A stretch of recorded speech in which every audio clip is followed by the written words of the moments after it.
A'udhu billahi minash shaitan rajim. Bismillahir Rahmanir Rahim. I am teacher Rashid Wani from UPS Yaroo. My class is today class 4th. Subject math. Topic है halves and quarters. Dear students, पहला question हमने 2-3 part किए हैं. आज हमें पहले question का D part करना है. डी पार्ट है color half the number of shapes as shown here. गोबरो दबा color तो कुछ color half the number of shapes. ये बन शेप शक्ल बन इन नेस्पन हूं नेस्पन कर कलर और गो यम कज शेप गुक 1 2 3 4 5 6 7 8 कर हाफ ऑफ द नंबर कर नेस्पन कलर गो 1 2 3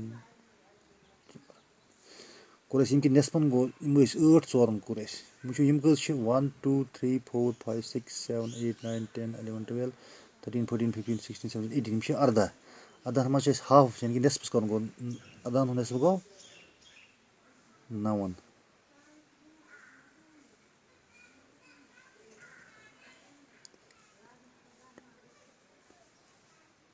3 3 6 3 9 1 2 3 9 यम मज गो नेस्प 9 पक यम कज 1 2 3 4 5 6 7 8 9 2 तो 3 2 5 5 और 9 यम 10 सॉरी यम 10 गो मुश्किल 10 मज कजन कर नेस्पस 1 2 3 4 5 6 7 8 9 10 10 मज कर नेस्प 5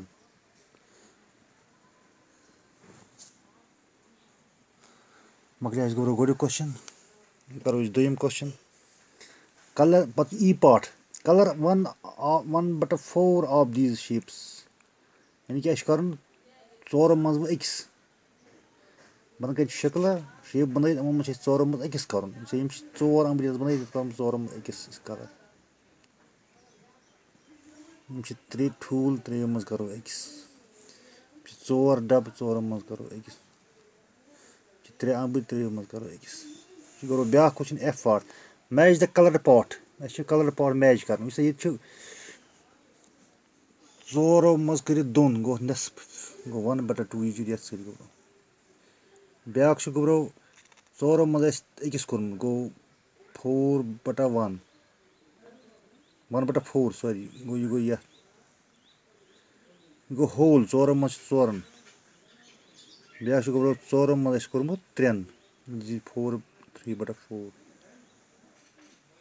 गो उम्मीद तुम समझ आमुत तो सवाल गई ट्राई दी कर बाकी वसल.